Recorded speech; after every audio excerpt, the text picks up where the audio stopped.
오늘 말씀의 제목은 할례와 십자가입니다. 오늘 본문 6장 11절로부터는 갈라디아서의 마지막 부분, 결어에 해당하는 부분입니다. 이제 바울은 마지막으로 몇 가지를 덧붙여 언급함으로써 이 서신을 마무리하려고 합니다. 자, 그런데 독특한 점은 다른 서신들의 마지막 부분에서는 대부분 문안하는 내용들이 등장하는데 유독 이 갈라디아서에서만큼은 그 문안에 안부 문안에 표현이 없다라고 하는 것입니다. 그것은 아마도 지금 갈라디아 교회의 상황과 무관치 않다고 생각합니다.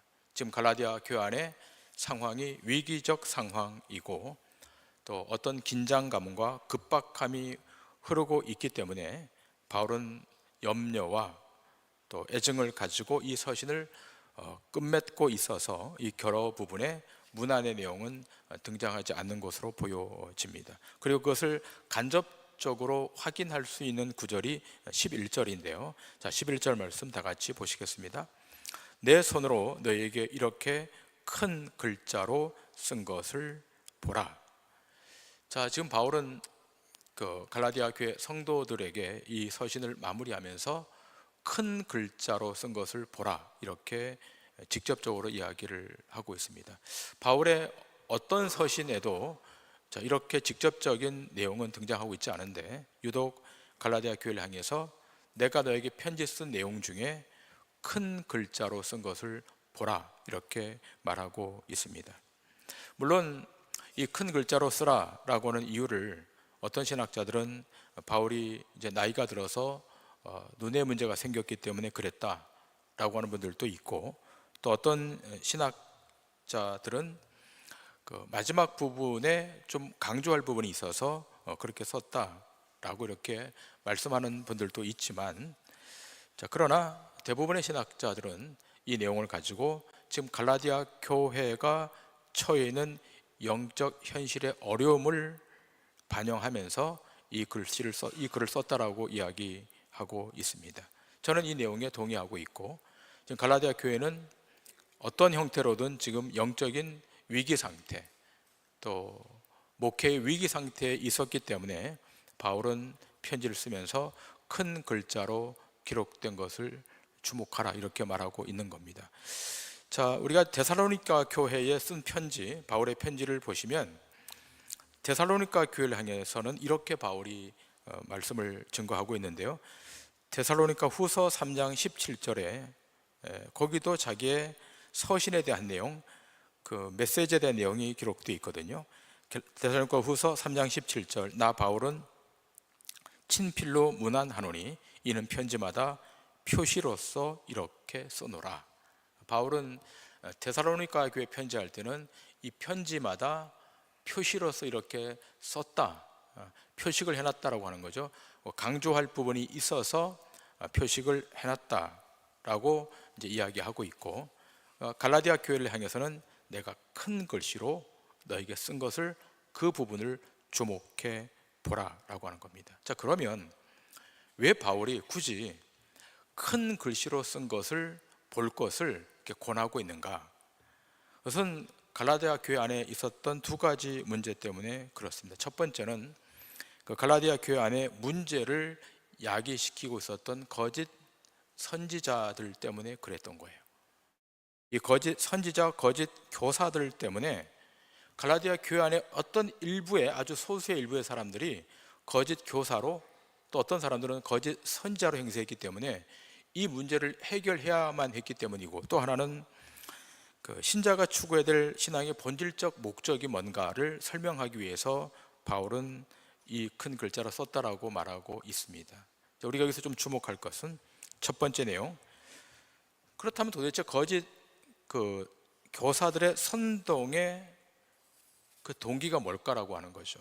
여러분, 교회 안에는 다 똑같은 성정의 사람만 있는 것이 아니라 어떤 사람은 대단히 온유하고 또 순종적인 분들이 있는가 하면, 또 어떤 분들은 또 직설적이고 또 자기 주장에 강한 그런 성정을 갖고 있는 분들도 계시죠. 그런 분들끼리 서로 잘 이용화해서 일치되어서 교회를 이끌어 가는 건데요. 자, 문제는 그런 정도의 문제가 아니라 이 갈라디아 교회 안에는 교리적인 문제에 있어서 또 신학적인 문제에 있어서 전혀 다른 입장을 취하고 있던 거짓 교사들이 문제였다는 거예요. 자, 이 거짓 교사들이 선동을 하는 거예요. 가만히 있으면 좋겠는데 교인들을 선동해서 전혀 다른 그 신앙의 내용으로 채우려고 하니까 문제가 되는 겁니다.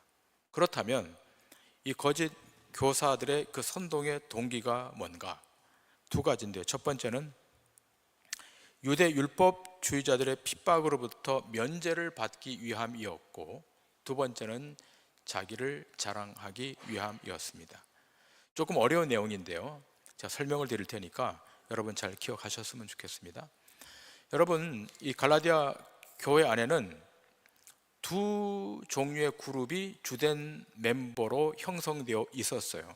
한 그룹은 그 갈라디아 사람들 중에, 이방 사람들 중에 복음을 듣고 개종해서 그리스도교로 들어와서 그리스도인이 된 사람들, 소아시아 중부에 살았던 사람들 중에 복음을 듣고 이방인이었지만 갈라디아 교회 성도들이 된 사람들 한 그룹과, 또 한 그룹은 유대인인데 복음을 듣고 유대교를 버리고 그로 말미암아 이 교회 안에 멤버가 돼서 성도가 된, 유대인이면서 그리스도인이 된 사람들이 있었다는 거예요. 이 두 그룹이 핵심 멤버십이었어요.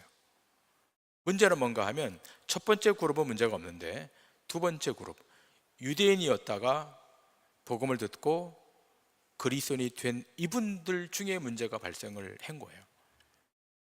여러분, 그 유대인들의 정체성은 어디서 찾죠?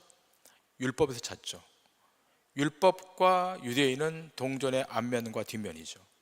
자, 그런데 그들이 율법을 버리고 그리스도교로 개종해서 그리스도인이 되었다?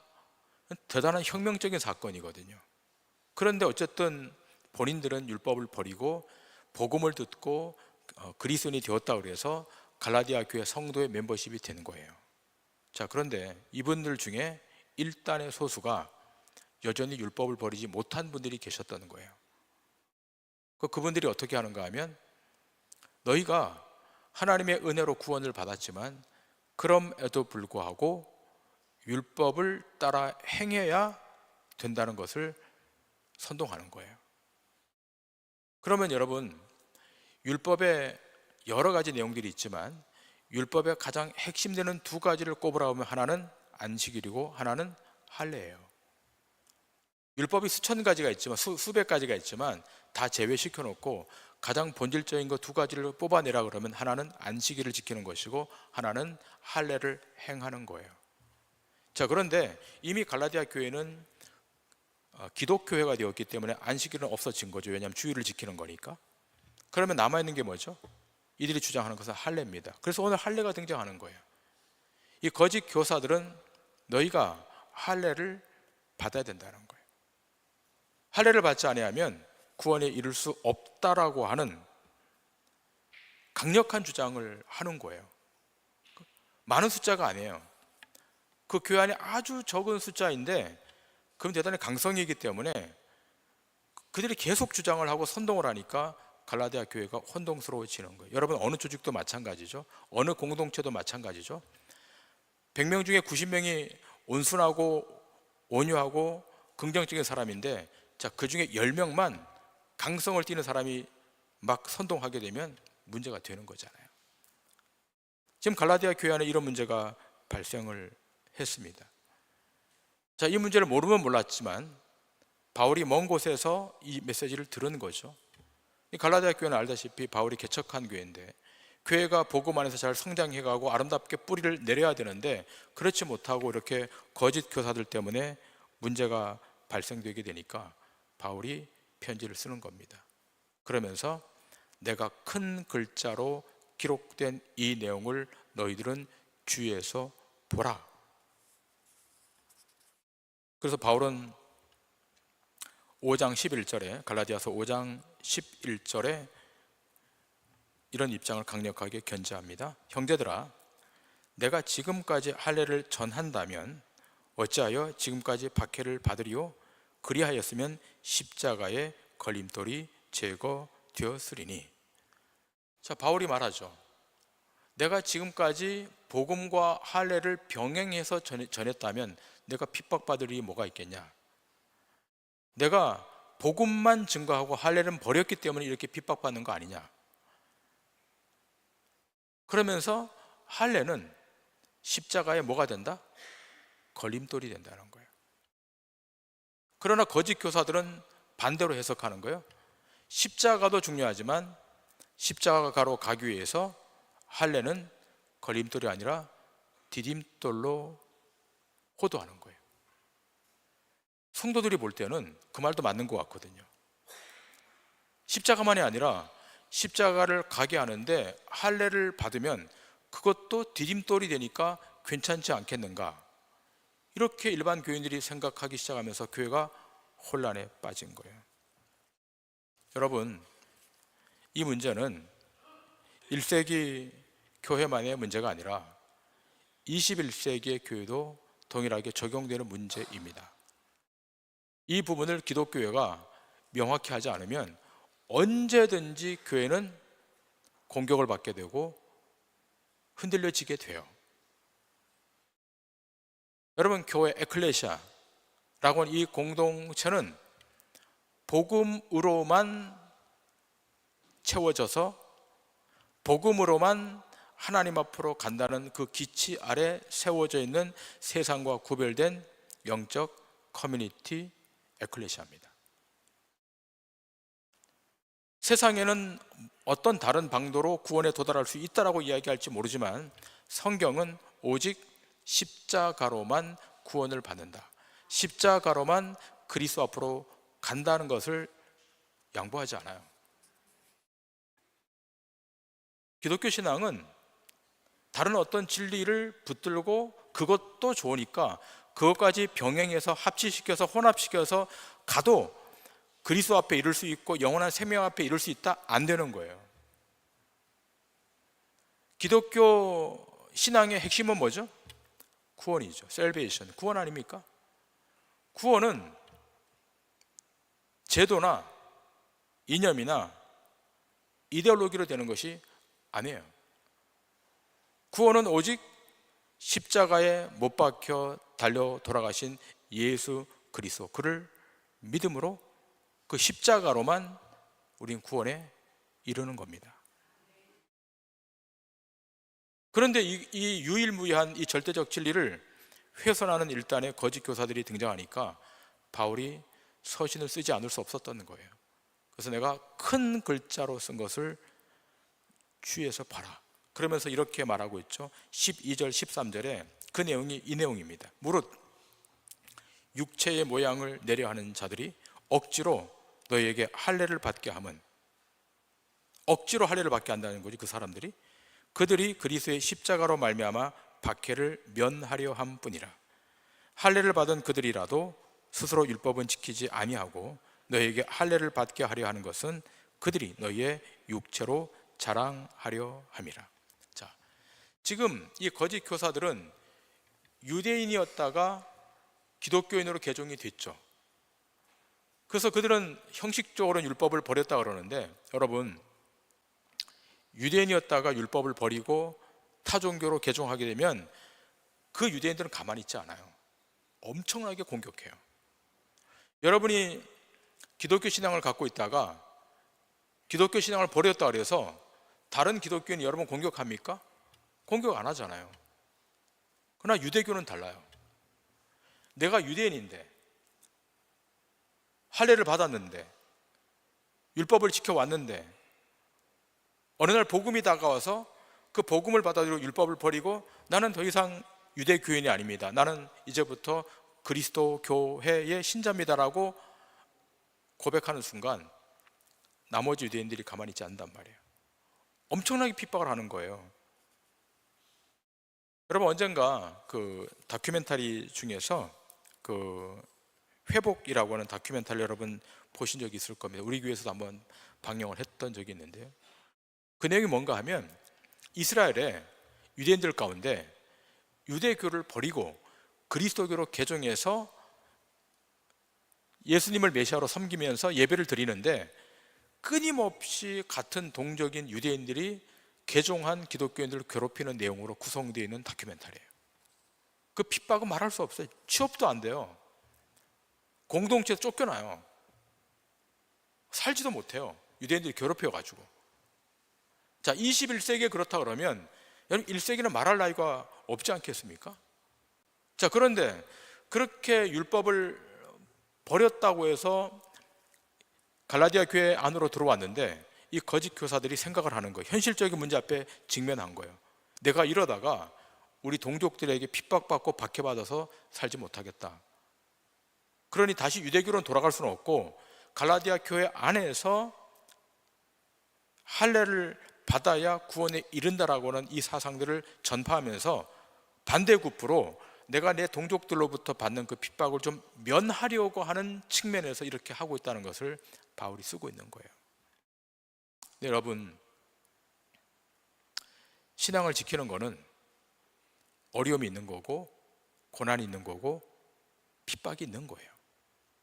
우리 지금 21세기에 살기 때문에 그런 게 없지만, 또 자유 대한민국에 살고 있기 때문에 그런 게 없지만 1세기는 달라요. 로마가 통치하는 시기였고 그때는 종교를 갖는 게 목을 내놓고 그 공동체에서 이탈할 것을 각오하고 해야 되는 것이기 때문에 어려움이 있는 거예요. 그러나 여러분, 그런 신앙의 결단과 견고함을 가지고 나아가야 그 안에 주시는 하나님의 놀라운 풍성함의 은혜가 있고 기쁨이 있는 거거든요. 만일 이것을 우리가 견제하지 못하면 겉으로는 하나님을 섬긴다 그러는데 내면으로는 하나님을 섬기지 못하고 세상을 섬기는 거예요. 이중적인 삶을 살아갈 수밖에 없는 거죠. 꼭 바리새인 같은, 우리 주님이 이 바리새인에 대해서 강력하게 비판했던 건 뭐죠? 이중적인 거예요. 겉과 속이 다르고, 예배하러 온 이 성전에서의 신앙과 성전을 떠난 밖에서의 신앙이 생활이 다른 거. 이것 때문에 우리 주님이 강력하게 비판을 하는데 마태복음 23장 23절 이하 이렇게 되어 있죠. 화 있을진저 외식하는 서기관들과 바리새인들이여, 너희가 박하와 회향과 근체 11조는 들이되 율법에 더 중한 바 정의와 긍휼과 믿음은 버렸도다. 그러나 이것도 행하고 저것도 버리지 말아야 할지니라. 맹인된 인도자여, 하루살이는 걸러내고 낙타는 삼키는도다. 화 있을진저 외식하는 서기관들과 바리새인들이요, 잔과 대접의 겉은 깨끗이 하되 그 안에는 탐욕과 방탕으로 가득하게 하는도다. 눈먼 바리새인이여, 너는 먼저 안을 깨끗이 하라. 그리하면 겉도 깨끗하리라. 화 있을진저 외식하는 서기관들과 바리새인들이여, 회칠한 무덤 같으니 겉으로는 아름답게 보이나 그 안에는 죽은 사람의 뼈와 모든 더러운 것이 가득하도다. 이와 같이 너희도 겉으로는 사람에게 옳게 보이되 안으로는 외식과 불법이 가득하도다. 우리 주님이 계속 지적하죠. 겉과 안, 안과 겉. 겉으로는 사람에게 옳게 보이도록 하는 것 같은데 그 안에는 외식과 불법이 가득한 거예요. 이중적으로 바뀐다는 말이죠. 여러분, 신앙은 회색지대가 없는 거예요. 신앙은 진리를 취했다면, 복음을 취했다면 어디에 서는 거죠? 하나님 편에만 서는 것이고 의의 편에만 서는 거죠. 여러분, 이것이 진행이 안 되면 우리의 삶은 끊임없이 무기력화되는 거예요. 우리가 신앙을 갖게 되는 것, 믿음을 견고히 하려는 목적은 뭐죠? 세상 앞에서 내가 무기력해지지 않고 열등해지지 않고 그 자리에서 하나님의 하나님 되심을 드러내고 하나님의 거룩한 영광을 견지하기 위해서이잖아요. 우리가 오늘 이 시간에 와서 하나님의 말씀을 듣고 하나님의 말씀으로 무장하는 것은 내 내면이 강력해지고 내 내면이 견고해져서 예배당 문을 열고 밖으로 나가더라도 그 안에서 내가 꺾이지 않고 하나님의 거룩한 영광을 견지하고 하나님의 하나님 되심을 포기하지 않고 드러내기 위해서 말씀을 듣는 거잖아요. 그러셔야 되는 것이 맞는 것이고, 그렇다 그러면 종교적 외적 표식이 중요한 게 아니에요. 할례는 종교적 외적 표식이죠. 난지 8일 만에 남자아이의 표피를 잘라서 아름답게 성기를 만들어요. 그것으로 자기들은 세상과 구별된 사람이라는 시그니처 상징을 갖고 있는 거잖아요. 그러나 그렇지 않다는 것을 이야기하는 거예요. 외적 표식이 그 사람의 신앙의 모든 것을 결정하지 않는 거잖아요. 여러분과 저의 영적인 정체성은 어디에 있는 거죠? 내면에 있는 거예요. 외적 종교적 형식과 외식을 가지고 나는 주일날 교회 가서 예배드려, 이것만이 아니라 우리 안에 임재하시는 그 하나님의 성령으로 말미암아 내가 하나님의 자녀고 하나님의 권속이고 하나님의 백성인 것을 자각하고 세상에 나가서라도 그걸 잃지 않고 그대로 살아가는 것이 신앙의 목적이고 신자의 신자됨을 나타내는 방도인 겁니다. 그런데 일단의 거짓 교사들이 들어와서 할례를 받아야 된다는 거예요. 외적 표식이 있어야 된다는 거예요. 그걸 디딤돌로 해서 십자가 앞으로 가야 된다는 거예요. 그렇지 않습니다. 기독교 신앙은 어떤 형식도 어떤 외적 어떤 걸로 자기를 포장해서라도 그걸로 구원에 이를 수 없어요. 구원은 다 해체시키는 거예요. 제도도 이데올로기도 시스템도 다 해체시키고 무엇으로만? 오직 그리스도의 은혜로만, 십자가로부터 흘러들어오는 그 은혜로만 우리가 살아나게 되고 구원에 이르게 되는 것입니다. 그 바울은 빌립보 교회 성도들에게도 이렇게 편지하고 있지 않습니까?